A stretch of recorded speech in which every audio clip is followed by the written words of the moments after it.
রাসূলুল্লাহ বললাম যদি কারোর মৃত্যু ভালো হয় ওর কবর ভালো হবে, যার কবর ভালো হবে তার হাসর ভালো হবে, যার হাসর ভালো হবে ওর মিজান ভালো হবে, যার মিজান ভালো হবে ওর পুলসিরাত ভালো হবে, যার পুলসিরাত ভালো হবে ওই ব্যক্তিটা আল্লাহ পাকের জান্নাতি হয়ে যাবে।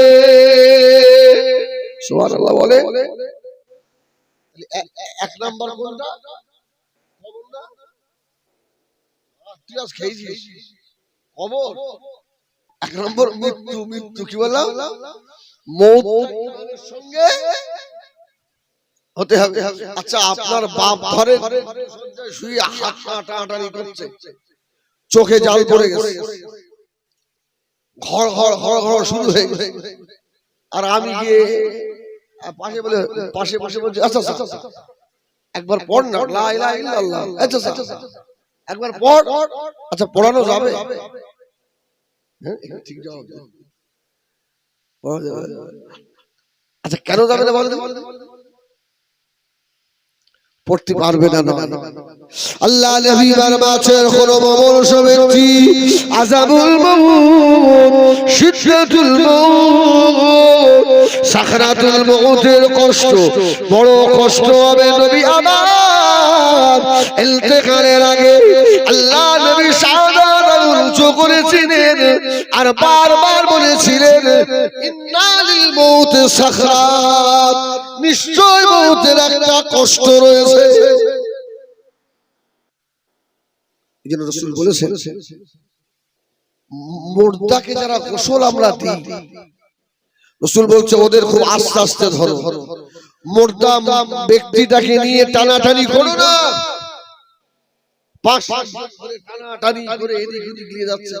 রাসূল বলছেন না, ওর মউতের কষ্টে ওর শরীরে এত ব্যথা হয়, একটা সুস রাখলে মনে হয় ওর শরীরের উপরে যেন ওহদ পাহাড় রাখা হয়েছে, এত কষ্ট তার হয়।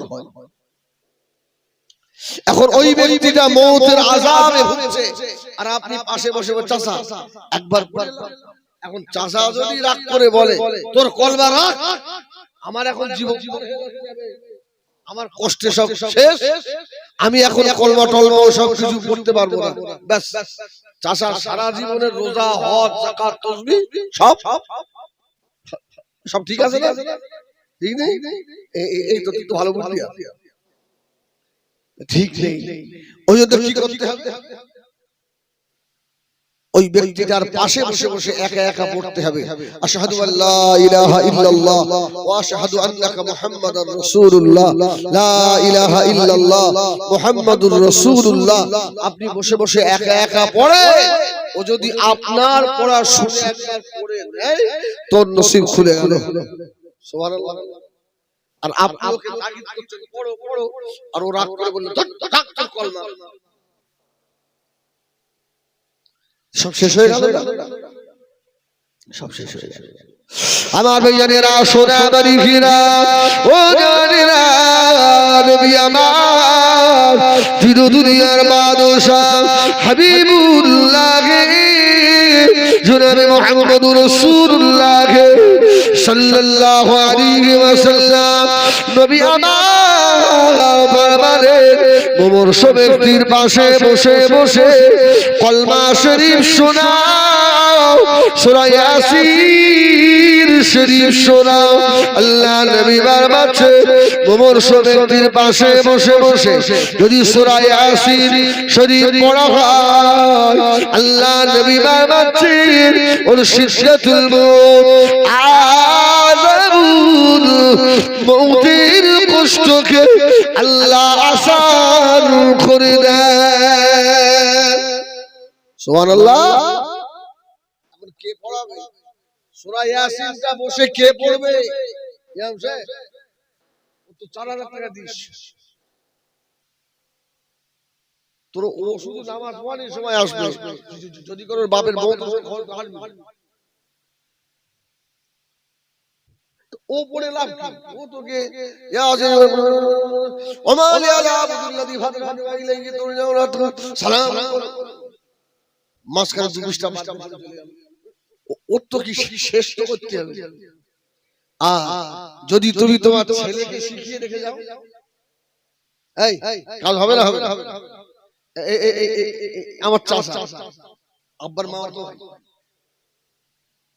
আমার আব্বা মৃত্যু কিছুদিন আগে বললো, কোচি আমার সব আমার কোলের উপরে, আল্লাহ বাপের বেটার দোয়া কবুল করলো, আমার কোলের উপরে মাথা, আমার আর 2 ভাই হাফেজ, ওরা দুই দিকে বসে সূরা ইয়াসিন শোনাচ্ছে, আর আমার আব্বার মাথা আমার কোলে, আমিও ইয়াসিন শোনাচ্ছি, শুনতে শুনতে চলে গেল। আমি ভাবি সত্যি আমার বাবা অনেক ভাগ্যবান। এইজন্য আল্লাহ কোরআনে জানিয়েছেন, আল্লাহ বা কোরআন শরীফে জানিয়ে দিলেন, আল্লাহর কাছে দোয়া চাইবি, রব্বানা হাব লানা মিন আজওয়াজিনা ওয়া যুররিয়াতিনা কুররাতা আইয়ুন ওয়াজআলনা লিল মুত্তাকিনা ইমামা। ও নবীরা, আল্লাহ দরবারে আমরা স্বাস্থ্য ভালো দোয়া চাই, ব্যবসার উন্নতি দোয়া চাই, সংসারে শান্তি দোয়া চাই। আল্লাহ বললো, বান্দা রে নেক সন্তানের দোয়া চাইবি। সুবহানাল্লাহ বলো, সুবহানাল্লাহ বলো। কি দোয়া চাইতে হবে? কেন ডাকাতের দোয়া চাইতে হবে? যদি একটা দুটো চোর হয়, বাপের লাভ আছে না? তোমার গুলো সব ঠিক আছে ইনশাআল্লাহ। একটা আল্লাহু আকবার। আল্লাহ বলে নেক সন্তানের দোয়া চাইবি, রব্বানা হাব লানা। ইমাম সাহেব বলে না 10 বার, তোরা কি বলি? আমি কি তো বুঝতে পারি, যদি গালো দুটো দেলাই কোরআন শরীফ পড়ার মধ্যে, তাও তো বোঝার কথা না। আমিন আমিন করে ধরে করে হাত টান করে বেশ বাড়ি চলে গেলি। আল্লাহ বললে, আমি আল্লাহ আমার কাছে নেক সন্তান চাইবি, আল্লাহ আমার নেক সন্তান দাও। সন্তানটা কেমন হবে? কুররাতা আয়ুন, যে সন্তান দেখলে চক্ষু শীতল হয়। জোরে বলুন সুবহানাল্লাহ। আল্লাহ বললেন, কেমন সন্তান চাইবি? ওয়াজআলনা লিল মুত্তাকিনা ইমামা, যে সন্তানটা মুত্তাকিদের ইমাম হবে। জোরে বলুন সুবহানাল্লাহ। আল্লাহ বলল, নেক সন্তান চাই। তোমার এমন জানোয়ার দুনিয়ায় রেখে গেল, সে তো কলমাই জানে না তোমার কলমা কি বলে, সে তো কোরআনও জানে না তোমাকে কোরআন শরীফ কি শোনাবে। এমন দুনিয়ায় সন্তান না শয়তান রেখে গেলে তোমার বুকে জীবনের শেষ দুমুঠো মাটি দেবে, দোয়া তোর মতোর বাবা এখন বিষ খাল না, তোরা বিষ খেয়ে মরে যা, তোদের মতো বাপের দুনিয়া থাকার কোনো অধিকার নেই। তোরা নয় গলায় দড়ি দেন, নয় পান্তি লাভ না। ইস, যে সন্তান মানুষ করতে গিয়ে জীবনের হাড় মাটি করে ফেললে, তুমি একটু ভাবলে না সেই সন্তানটা তোমার মুখে জীবনের শেষ দুমুঠো মাটি দেবে। মসজিদে 4000 টাকার ইমামের মুখের দিকে হাঁকছে, ও ইমাম সাহেব বলো। ইমাম সাহেব বলে 4000 টাকা আর কত বলবে? ও তো বলে বলে থুতু মুতু শুকিয়ে গিয়ে, তখন ও দোয়া পড়ছে, মিনহা খলাকনাকুম ওয়া মিনহা নুখরিজুকুম তারাতান হোক। মাঝখানে বাদ বলে ও তো কষ্ট হচ্ছে, শর্ট করলে ভালো হয়। শর্ট করে তোরা বড় কবরে যায় হবে না।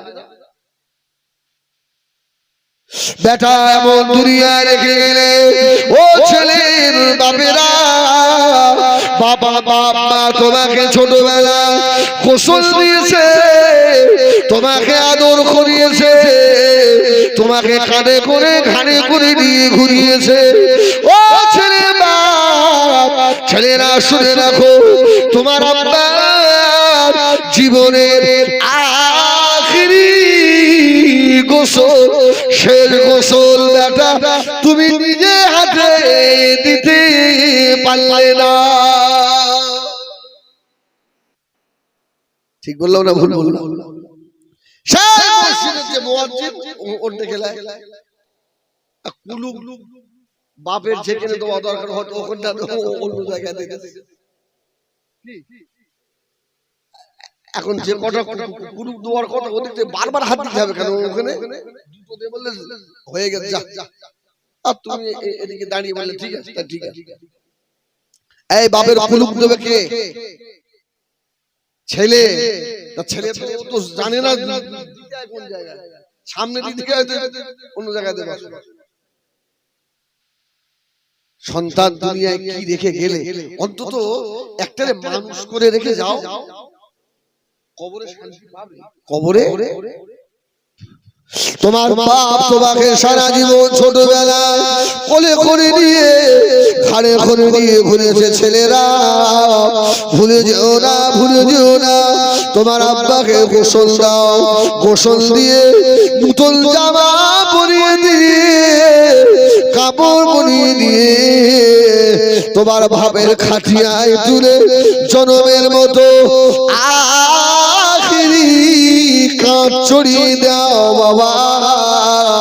তোমার আব্বা তোমাকে নিয়ে ছোটবেলায় পাশে শুয়ে তোমাকে কত আদর করেছে।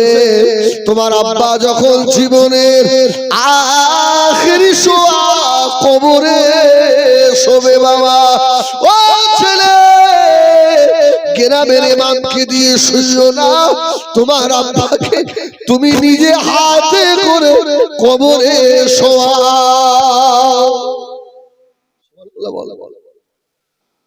আমার আব্বা গজলের বই লিখত। আমি তখন ছোট, জানেন আমি শুয়ে আছি তক্তা বসে, তো গজলের শেষ ছন্দ লিখছে, বইটার নাম ছিল আমার নবী। তো শেষ ছন্দ আব্বা লিখেছিলেন, ও হেজবুল্লাহ বড় হয়ে দেখো আমার মান। বইটা এখনো পরে দশটা খুললে এখনো পড়ো। আমি শুয়েছিলাম, আমার পাশে বসে বসে আমার আব্বা গজল লিখছিল। আমার ভাইরা, এই জন্য দুনিয়া থেকে যাওয়ার আগে বেটা বেটিকে কোরআন শিখিয়ে রেখে যাও, নামাজ শিখিয়ে রেখে যাও। বেটাকে নিয়ে বাপ নিজে মসজিদের দিকে চলে যাও। ও সোনা মালিকেরা, আজকে অনেক বাপ আছে সমাজে বসে বসে কাঁদে, ছেলে খেতে দেয় না, ছেলে মারতে যায়, ছেলে দেখতে পারে না, আছে না? আমি এই জন্য বলি, এই জন্য ছেলে দোষ নয়, ছেলে দোষ নয়, সব দোষ তোর, বুড়ো তোর দোষ। তোর আব্দুকা মারু, জুত করে মারু। বলছে হুজুর তোমরা মারতে বারণ করে যাবে, তোমরা মারতে বলে যাচ্ছ, তোমার মারবে না কার মারবে? এই বাপের মারবে না। আরে তুমি এখন হক বুঝেছো বুড়ো হয়ে, তোমার আর খাটার ক্ষমতা নেই, এখন তুমি হক দেখাচ্ছ। আমার ছেলের কাছে হক পাই, তোর কিয়ামতে ধর্ম। আমরা ছেলেরা তোদেরও ছাড়বো না, আমরাও তোমাদের কাছে হক পাই।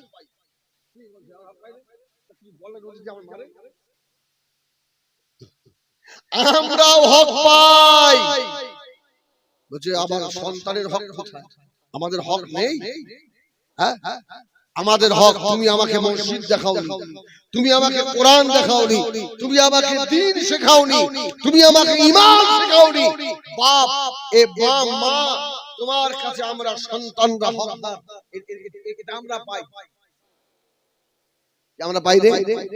হযরত ওমর ফারুক বসে আছে, জানেন এক বুড়ি তার ওই সন্তানের হাত ধরে ওমরের কাছে দিয়ে এসেছে। ওমর এর বাপ মারা গেছে ছোটবেলায়, আমি অনেক কষ্ট করে একে মানুষ করেছি, আর ও আমাকে এখন মা বলে ডাকে না। হযরত ওমরের চেহারা লাল, তোর চাম খুলে ফেলবো, দাঁড়া। ছেলেটা সাহস করে আস্তে আস্তে উঠে দাঁড়িয়ে বলছে, ওমর আমাকে মারবেন, সব ঠিক আছে, আমার মায়ের হক মেরেছি, আমি অপরাধী, কিন্তু আমি কি আমার মায়ের কাছে কোনো হকদার নই? জোরে বলুন সুবহানাল্লাহ, সুবহানাল্লাহ। ওমরের মাথা আস্তে আস্তে ঠান্ডা হচ্ছে, সত্যি তুই মায়ের লাল। তোর এত বড় পাওয়ার সাহস কে দিয়েছে আমার সম্মুখে তোর কথা বলা? তুই যে বলতে পেরেছিস, তোকে ধন্যবাদ দিলাম। আর একটা জিনিস শুনে রাখ, তুই যেটা বলেছিস এটাও ঠিক। ওর মাকে ডেকে বলল, বিচার আর হবে না, তুমি তো আগে তোমার সন্তানের হক মেরেছো। সন্তানটাকে মা তুমি কোনদিন শিখিয়েছিলে মায়ের সম্মুখে জোরে কথা বলবি না, ওয়াকুল্লাহুমা কওলান কারীমা ওয়াখফিদ লাহুমা জানাহাজ যুল্লি মিনার রাহমা। ওদের সঙ্গে ভালো ব্যবহার করবি, মাথা ঝাঁকি মেরে কথা বলবি না। ও আমার মেয়েরা, এটা শেখাবে কারা? কিছু বলে বাপ মা না?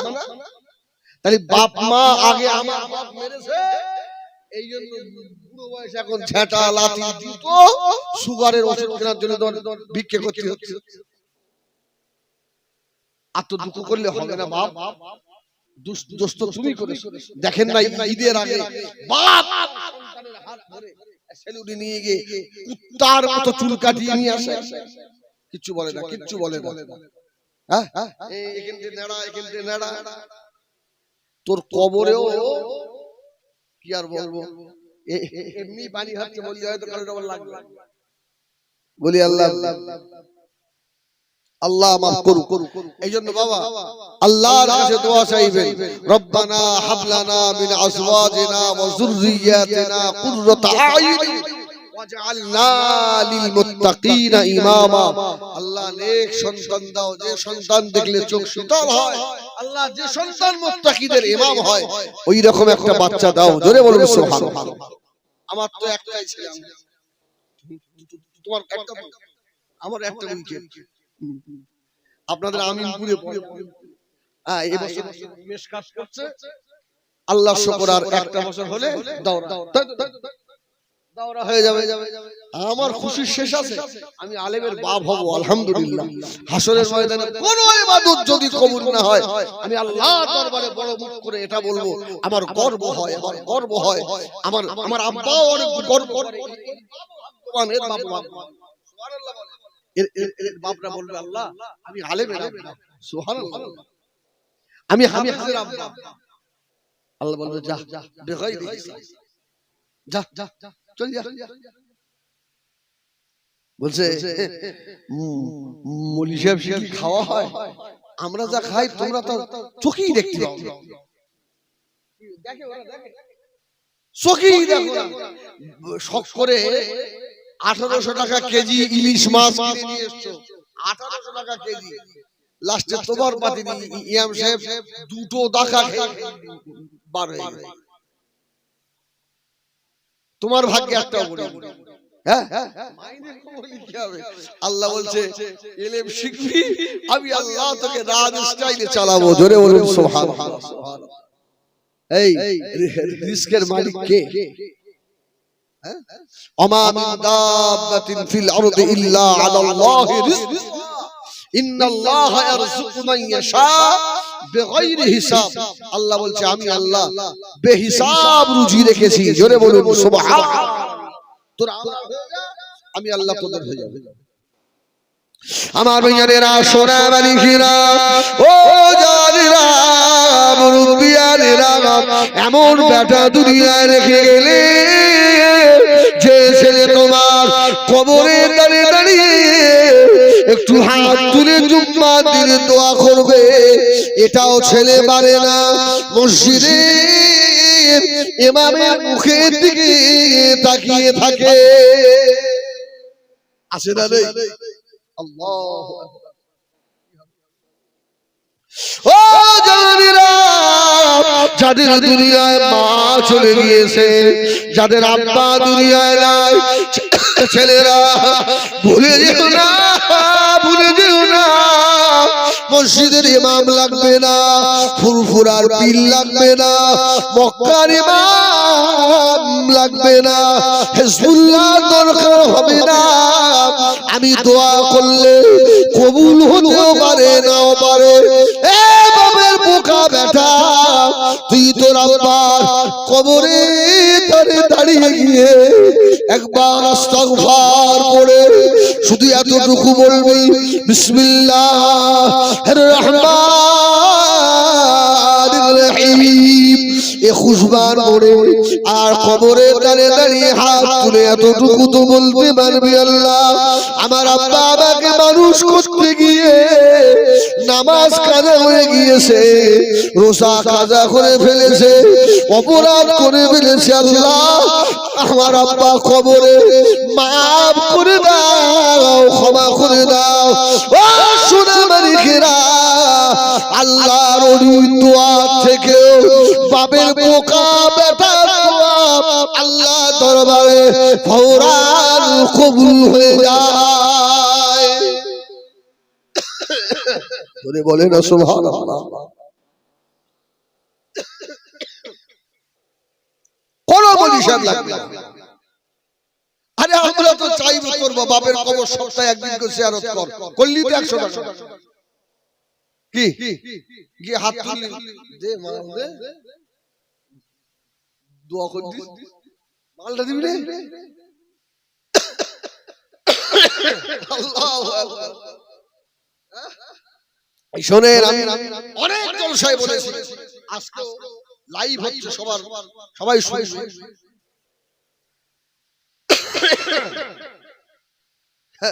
আমি জলসা থেকে এসে শুয়ে আছি, জলসা থেকে সবসময় তো কারেন্ট থাকে না, একটু বৃষ্টি খাও, পানি টানি একটু খাও, এত কাশি আসছে।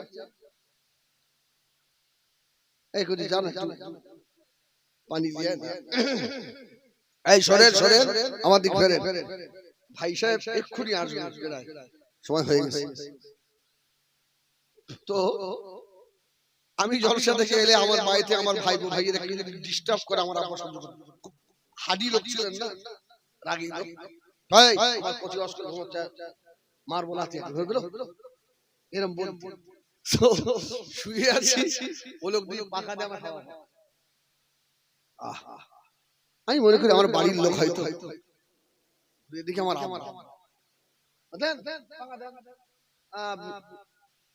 চোখ দুটো লাল হয়ে গেছে, চোখ দিয়ে টপ টপ টপ টপ করে পানি ভাগার করছি।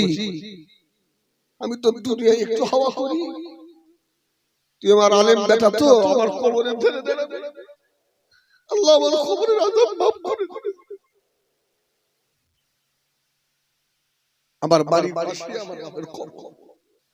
যত রাতে জলসা থেকে ফিরি আব্বাকে সালাম না দিয়ে বাড়ি ঢুকি।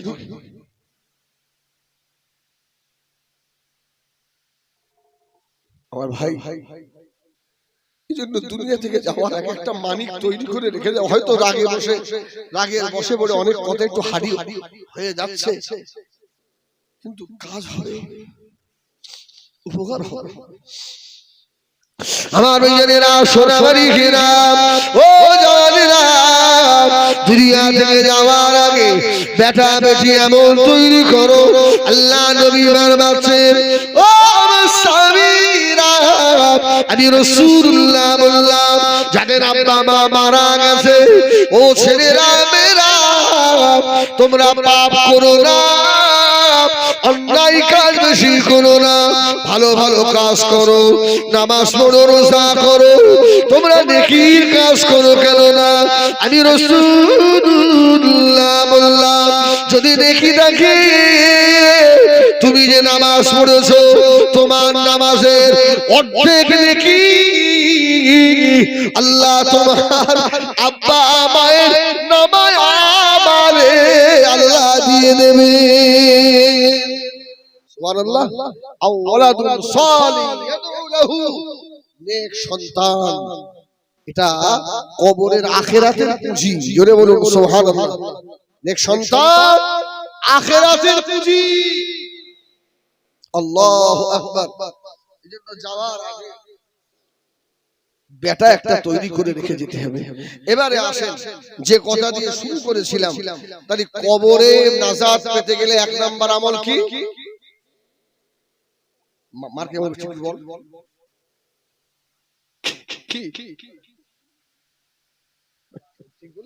ঠিক আছে, তোর তারি ছোটবেলায় বেরেন আরো ভালো ছিল। ঈমান, তাই না? ঈমান থাকা দরকার। সুবহানাল্লাহ, সুবহানাল্লাহ। তাহলে ঈমান থাকলে নাজাত পাওয়া যাবে। আচ্ছা কবর জিয়ারত করে লাভ হয়? হ্যাঁ ঘোড়ার ডিম তোর আব্বার কবর ঘুরে দেখে শুধু হাড় করে ছাড়া আর কিছু জিয়ারত করে কি হবে? আচ্ছা মানুষ মরে যায়, মানুষের রূহ মরে যায়, এই রূহ থাকে কোথায়? গোট গোট বাহ বাহ বাহ বাহ, এ তো ছোট জঙ্গল ছাড়া বাঘ রয়েছে। ইল্লিনে কার রূহ থাকে? আর সিজ্জিনে খারাপ লাগে। আচ্ছা ইল্লিনটা কোথায়? তোর ঘরে সাদে ইল্লিন উপরে, সুবহানাল্লাহ বলেন, ইল্লিন উপরে আছে। এই জাহান্নাম কোথায়? আরে জান্নাত নিচে আর জান্নাত উপরে, সুবহানাল্লাহ বলে। আচ্ছা আমাদের দিকে নিয়মটা এরকম, দুনিয়াবি সিস্টেম এটা একটা, যে পাল্লা মাল যে পাল্লায় বেশি ও পাল্লা তো ভারী হয়ে নিচের দিকে ঝুঁকে যায়, এটাই তো সিস্টেম, নিয়ম ওটাই। আচ্ছা নেকির পাল্লা ভারী হলে নিচের দিকে যাবে না উপরের দিকে? তুই ভাই ফেল করে ফেললি। জান্নাত নিচে নয়, জান্নাত উপরে। আল্লাহ যখন মিজান ওজন করবেন, যার নেকির পাল্লা ভারী হবে ওই পাল্লা উপরের দিকে উঠবে, জোরে বলুন সুবহানাল্লাহ। আর গুনার পাল্লা যার ভারী হবে নিচের দিকে নামবে। জান্নাত উপরে আর জাহান্নাম নিচে। নেককার বান্দার রূহ ইল্লিনে যাবে আর বদকারের সিজ্জিনে যাবে। সিজ্জিনে আল্লাহ রাখবে। আমার ভাইয়েরা সোনামারি ঘিরা ও জানেরা, তাহলে ঝাঁটার জন্য দোয়া করলে কবুল হবে না। যে ঈমান নিয়ে মরেছে ওর জন্য দোয়া করতে হবে। ও আমার সোনা, ঠিক না সোনারা? তাড়াতাড়ি বলুন দোয়াটা কে করবে বাবা? এই দোয়া কে করবে? হ্যাঁ বলে ভালো, বলে ভালো।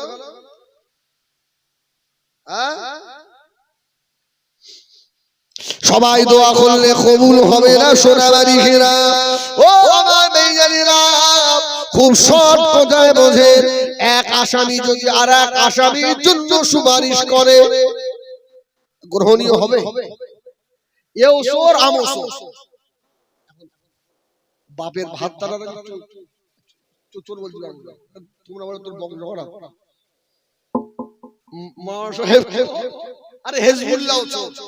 এখন ও ধরো হেভি মোটা, ওর পুলিশ তালা করেছে, আমি ওরে পার হয়ে গেছি, ওরে পুলিশ ধরে ফেলে, এখন ধরে ফেললে ও থানায় নিয়ে গেছে। এই আমার দিকে থানায় নিয়ে গেছে।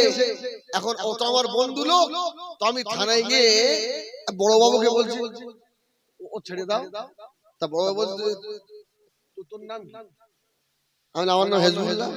বলে ধর ধর, ও তো আসামি আর তোর তো খুঁজছে 6 মাস ধরে, তা তুইও তো আসামি।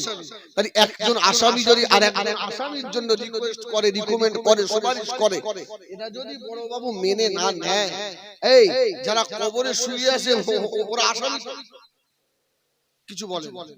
অবশ্যই আসামি বলি তো আজকে দোয়া করব, আল্লাহ মাফ করে দাও, আল্লাহ ক্ষমা করে দাও, ঠিক তো নাকি? আজকে আমরা যারা বসে আছি আমরা আসামি নই? তাহলে দুনিয়ার বড় বাবু যদি একজন আসামির সুপারিশে আর একজন আসামিকে খালাস না করে দেন, তাহলে আমরাও আসামি, কবরে যারা তারাও আসামি। তাহলে আমরা দোয়া করলে আল্লাহ ওদের ক্ষমা করবেন কেন? ঠিক না?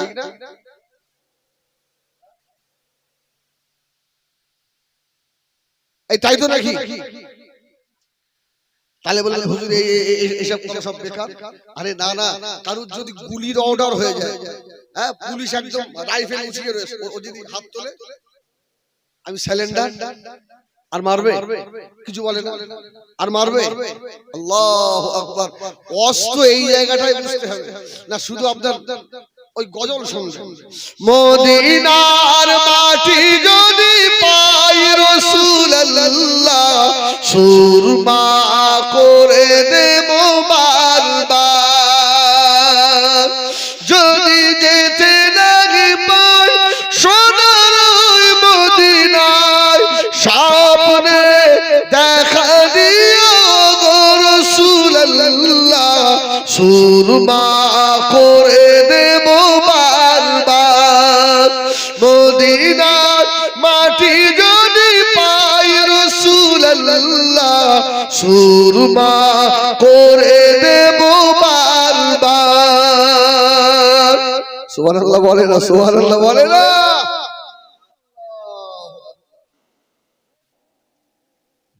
মানে মাঝে মাঝে একটু গজল না বললে আবার যুবক ছেলেরা থাকবে না পালাবে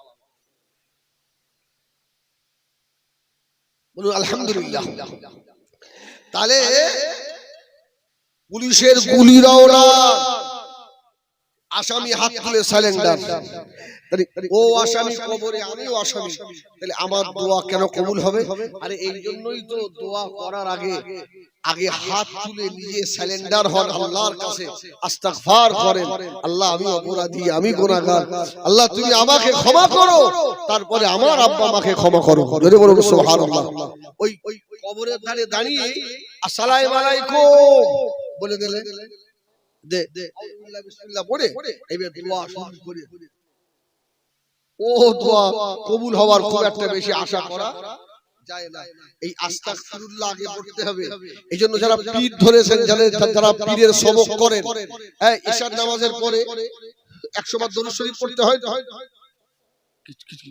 কিছু বলে না দেখ বল কি পড়তে আছে তো পীরের সবক নিয়ে যারা আমল করে দেখবেন আগে ইস্তিগফার পড়ে দোয়া দরুদ শরীফ পড়ে ছোট করে দোয়া করে তারপরে আল্লাহুম্মা সাল্লি আলা সাইয়্যিদিনা মুহাম্মাদিন নবিয়্যিল উম্মি ওয়া আলিহি ওয়া সাল্লিম পড়ে তাহলে আগে আপনাকে সারেন্ডার হতে হয় তাহলে দোয়া করার আগে তওবা করে নিজের আগে সারেন্ডার হতে হয় যে আল্লাহ তুমি আমাকে আগে ক্ষমা করো তারপরে আমার মা-বাপ মুরব্বিদেরকে তারপরে ক্ষমা করো জোরে বলুন সুবহানাল্লাহ আমার ভাইয়েরা সোনারি ফেরা নবী আমার দিন দুনিয়ার বাদশা হাবিবুল্লাহ জনাবে মুহাম্মদুর রাসূলুল্লাহ সাল্লাল্লাহু আলাইহি ওয়াসাল্লাম নবী আমার বারবারছে ও সামিরা শুনো সুরুল কুবুরা ফাইন্নাহু তুযাক্কিরুল মাউতা তোমরা বেশি বেশি করে কবর জিয়ারত করো কবর জিয়ারত করলে কি হবে আল্লাহ নবী বলছেন তোমাদের মউতের কথাটা স্মরণ হবে সুবহানাল্লাহ বাবা কবরের ধারে গেলে মউতের কথা মনে হয় না এই কবর আরে তোমার মতো কত ফুটো মোস্তানের কবরে শিয়াল বাসা বেঁধেছে তোমার মতো কত মোস্তানের কবরের উপর দিয়ে শিয়াল দৌড়ায় কুকুর দৌড়ায় কত গরু বেঁধে রেখেছে তোমার কবরের আজকে আর কোনো চিহ্ন নেই সব শেষ দুনিয়ায় যে কদিন রুহটা আছে একটু মোস্তানি করে লাও হারাম খেয়ে লাও হ্যাঁ খেয়ে লাও জম্মের খাওয়া খাও বুঝতে পারবা ওই শাড়িটি 3.5 ফুট তলায় গেলেই তোমার খেলা শুরু হবে হ্যাঁ আল্লাহ হ্যাঁ আমার সোনা মানিকেরা জওয়ানেরা ও যুবকেরা গভীর মনোযোগ বাবা কবরের কথা বেশি মনে করো দুনিয়ায় পাগল হয়ে থাকো বেশি নেতা হতে যেও না আল্লাহ নবী বারবারছেন আখিরি জামানায় বেশিরভাগ নেতারা হারামখোর হবে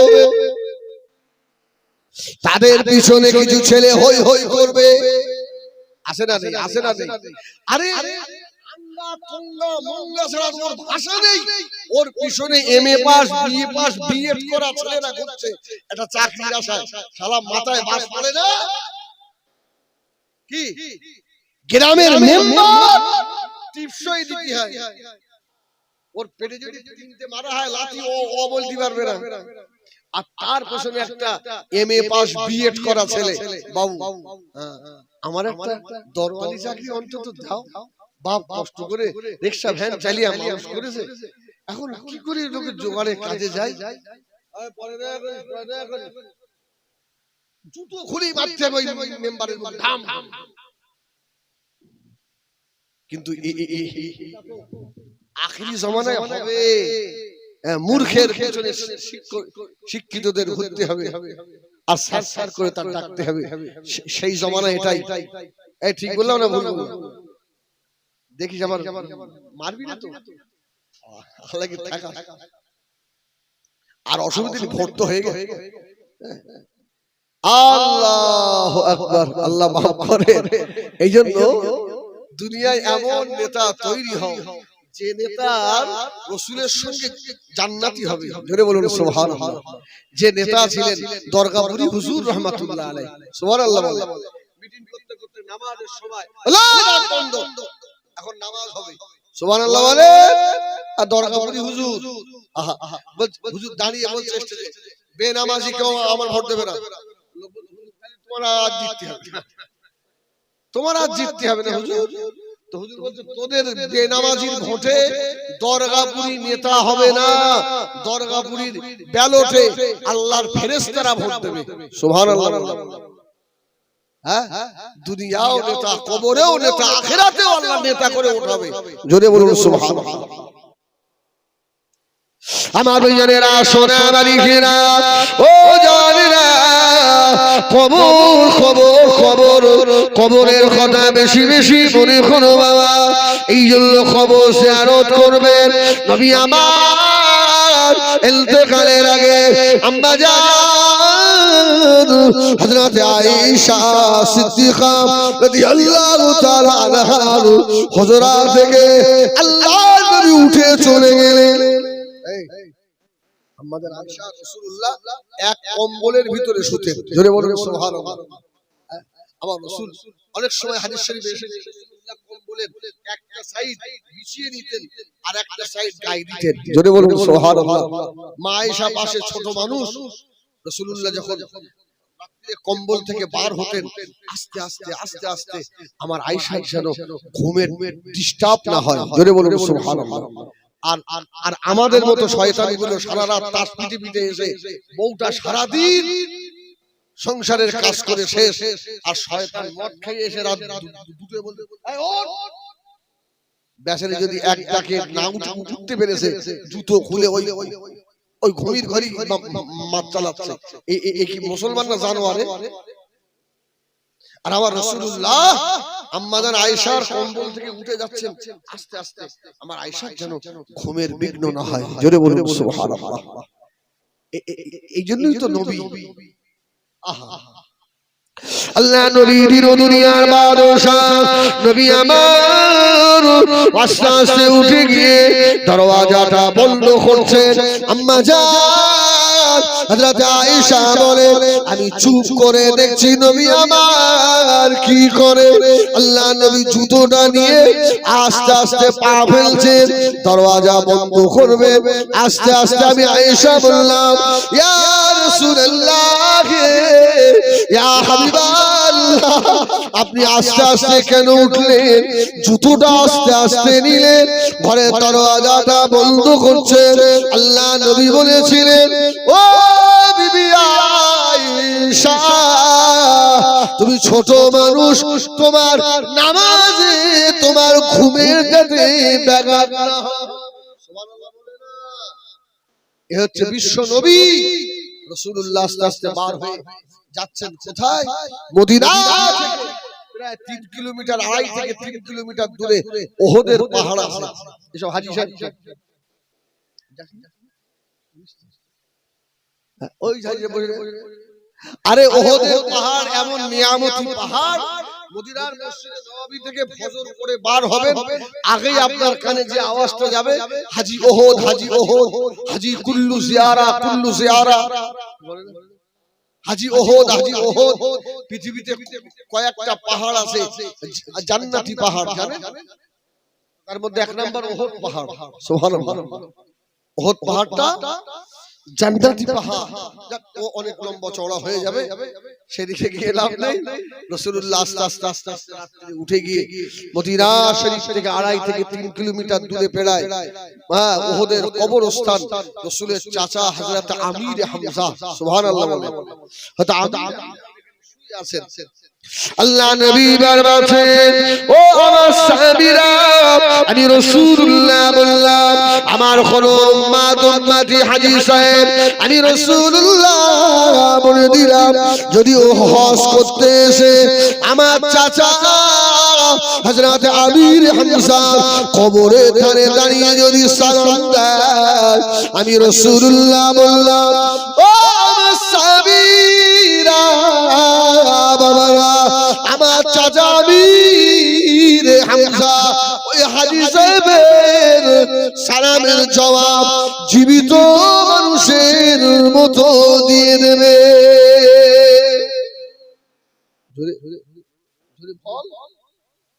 সুবহানাল্লাহ, সুবহানাল্লাহ। অনেক হাজী সাহেব হাউ হাউ করে কাঁদে, আবার অনেকে আছে গিয়ে দেখে শুনে কিছু বাজার টাজার করিলে বাড়ি। এই এখন তো ওদের পাহাড়ে বহু দোকান হয়ে গেছে। আমি যখন 2008 সালে প্রথম হজে গেছি, কোনো দোকান ছিল না। হয়তো কেউ তসবিহের রোদ্রে সাদা নিয়ে বসে। এখন ওদের পাহাড়ের মার্কেট হয়ে গেছে। আল্লাহ আমাকে প্রত্যেক বছরই নিয়ে যায়, আলহামদুলিল্লাহ। মার্কেট হয়ে গেছে।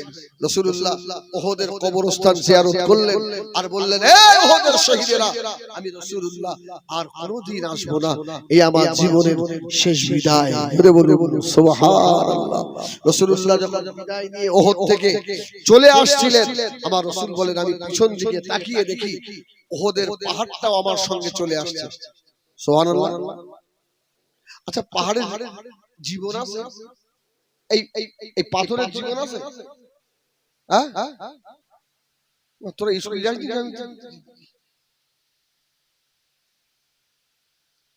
আছে আছে। সুবহানাল্লাহ, সুবহানাল্লাহ। রাসূল বলছে, আমি চলে আসছি, পিছন থেকে তাকিয়ে দেখে উহুদের পাহাড় হেঁটে হেঁটে চলে আসছে। নবী আমার দিন দুনিয়ার বাদশাহ হাবিবুল্লাহ জনাবে মুহাম্মদুর রাসূলুল্লাহ সাল্লাল্লাহু আলাইহি ওয়াসাল্লাম, নবী আমার ঘুরে দাঁড়ালেন। ও আল্লাহ নবী ঘুরে দাঁড়িয়ে বলেছিলেন, এই উহুদের পাহাড় কেন তুমি চলে আসো? উহুদের পাহাড় বলেছিল, ইয়া রাসূলুল্লাহ, ইয়া হাবিবাল্লাহ, আর কোনদিন আপনাকে দেখতে পাবো না, হুজুর আপনি চলে যাচ্ছেন। আল্লাহর নবী বললেন, এই উহুদের পাহাড়, ওখানে দাঁড়িয়ে যাও, আমি রাসূলুল্লাহ দোয়া করি কিয়ামতের আগে মদিনায় মসজিদ নববী শরীফ উহুদের পাড়ে গিয়ে ঠেকে যাবে। জোরে বল আল্লাহু আকবার। এখন হাজী সাহেবকে জিজ্ঞেস করবেন, উহুদের পাহাড়ের ওই পাশে, মানে মসজিদে নববী শরীফের ওই পাশে যেদিকে উহুদের পাহাড়, বাঙালি মার্কেট ছিল, শেষ। বড় বড় বিল্ডিং, হোটেল টোটেল সব শেষ। আস্তে আস্তে মসজিদে নববী উহুদ পাহাড়ের দিকেই আগাচ্ছে। সুবহানাল্লাহ। আমার ভাইয়েরা, সোনা মালিকেরা, আল্লাহ নবী উহুদের কবরস্থান জিয়ারত করে এসে পৃথিবীর ভিতরে দুটো কবরস্থান, সব থেকে দামি কবরস্থান, একটা মক্কা শরীফে আর একটা মদিনা শরীফ।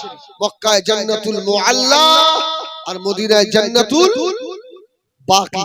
এই আরেকটা কথা বলি, অনেকে দেখবেন আছে নিজের বাপের কবর স্পেশাল জায়গায় আছে না, সেখানে আর কারো কবর নেই যে আমার আব্বাই রাস্তার ধারে শোবে, যদি ভয় টয় করে আমার বাপ রাস্তার ধারে কিনে থাকে।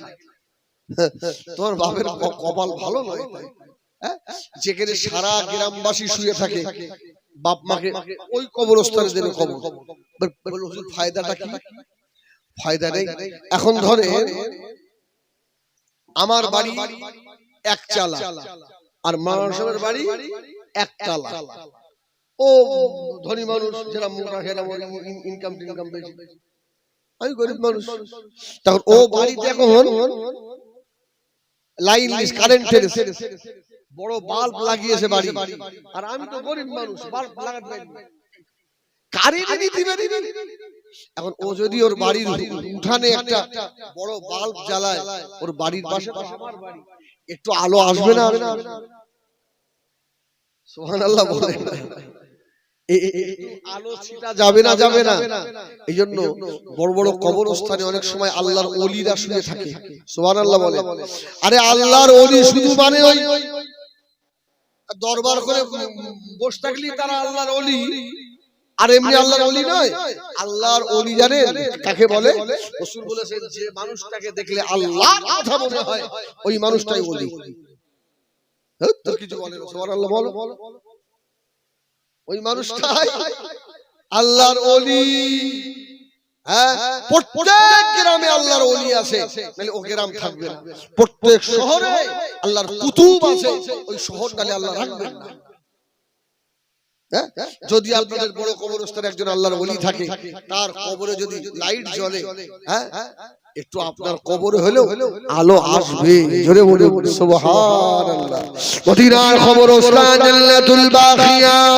ও নবীরা, দুনিয়ার সবথেকে শ্রেষ্ঠ কবরস্থান নবী আমার মারমাছে। ও সাবিরা বাবারা, এই জান্নাতুল বাকিতে কম বেশি 10,000 সাহাবীর খবর আছে।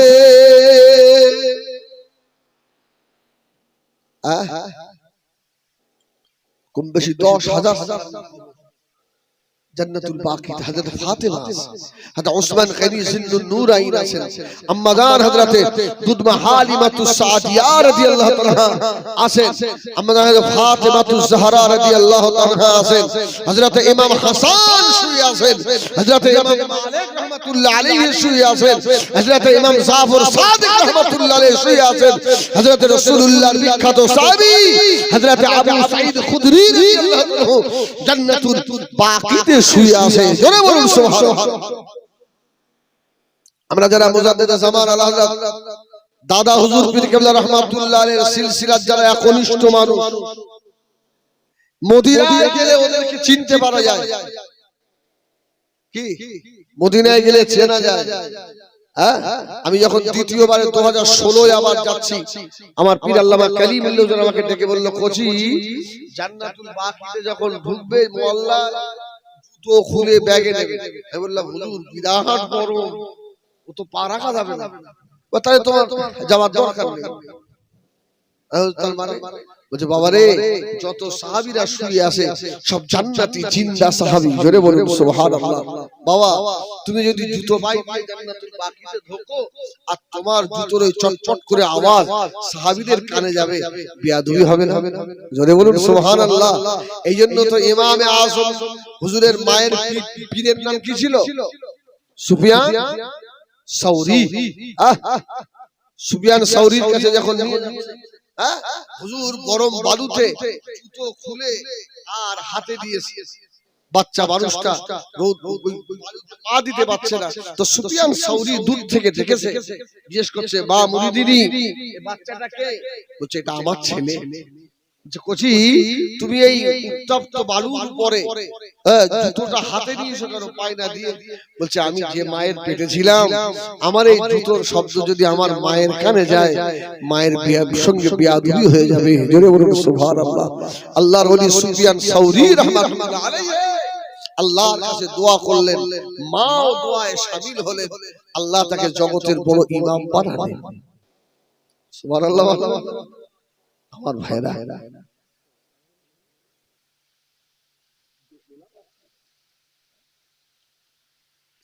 আমার সোনাবাড়ি, একবার দরুদ শরীফ আল্লাহুম্মা সাল্লি আলা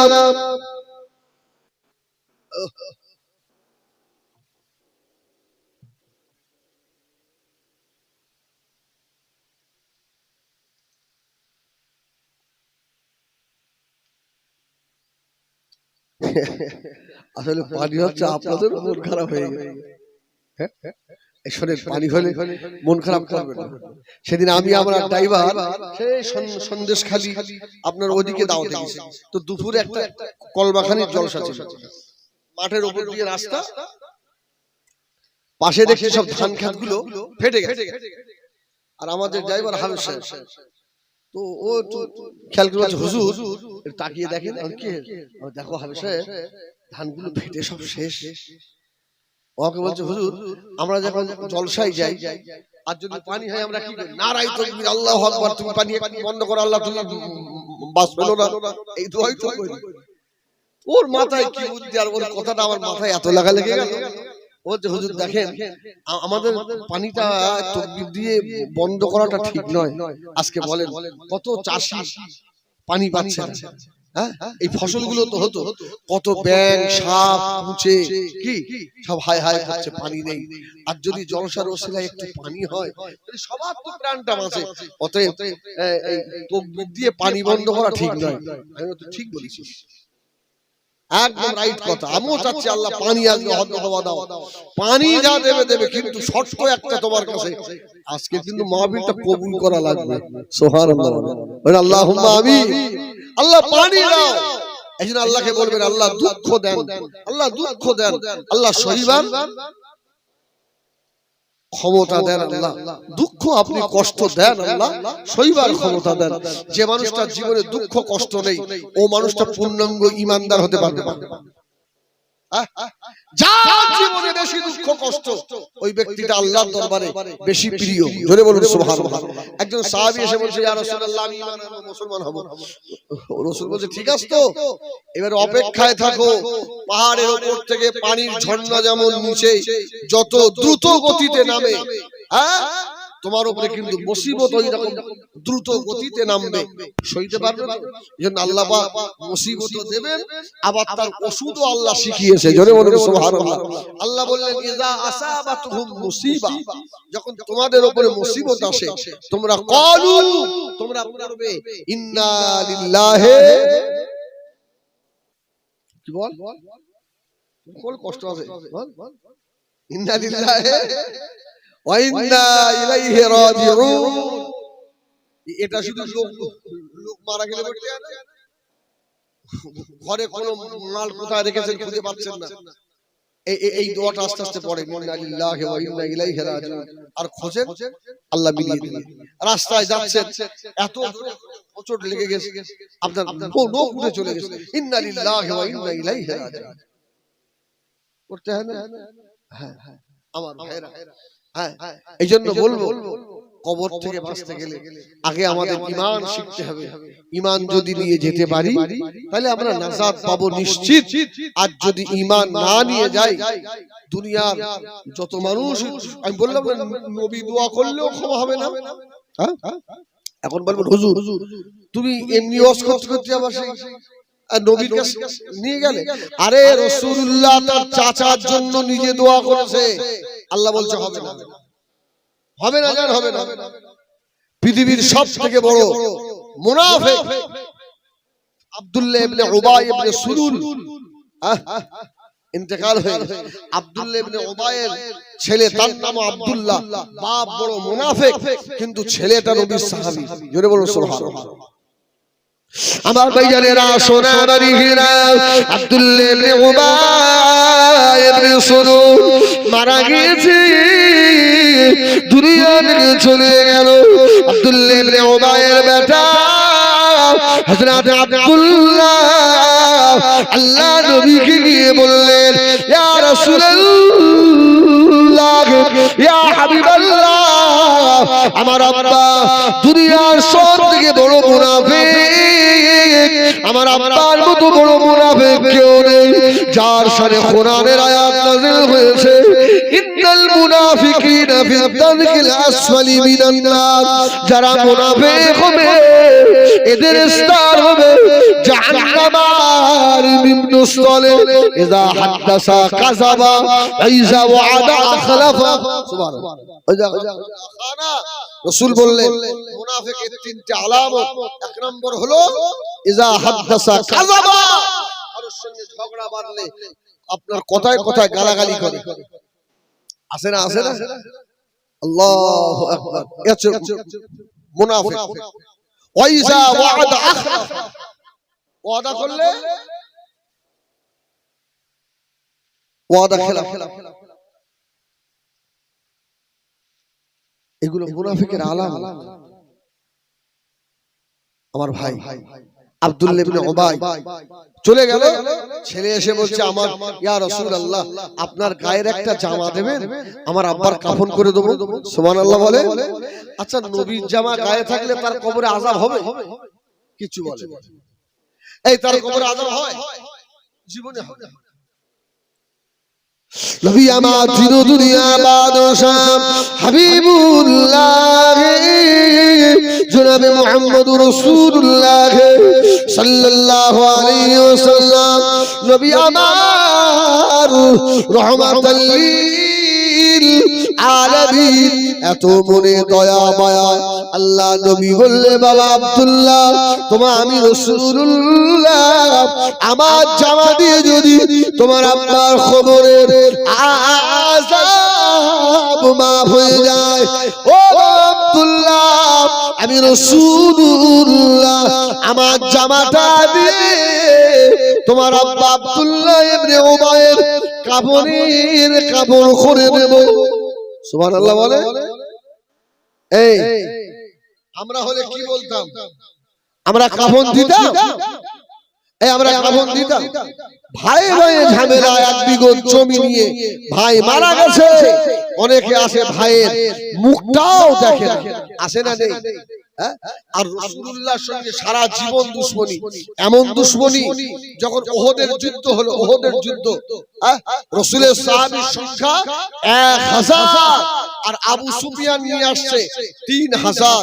আর এই আব্দুল্লাহ ইবনে উবাই বড় বেঈমান মুনাফিক 300 সাহাবীকে কানে কুমন্ত্র দিয়ে ফিরিয়ে নিয়ে গেছিল। সাহাবীরা বললেন ইয়া রাসূলুল্লাহ 1000 এর ভিতরে 300 আর 700 আছে, 300 নিয়ে আও। 300 নিয়ে চলে গেল। এত বড় দুশমনের জন্য রাসূল বললেন আমার জামাটা দিয়ে দেব, যদিও কবরের আযাব থেকে নাজাত পেয়ে যায়। জোরে বলুন সুবহানাল্লাহ। আর আমাদের হাজার দুশমন একটু জমি জায়গা নিয়ে ঝামেলা, তো মাটি দিয়ে বাবা ওর কবরে কি হচ্ছে কি দেখেছি, খুব আনন্দ হচ্ছে না? ওদিন তোমার বাকি আছে চাচা, ওদিনটা তোমার সামনে আসে, ভয় করুন। আব্দুল্লাহ বড় খুশি হয়ে গেল, আব্দুল্লাহ চলে যান।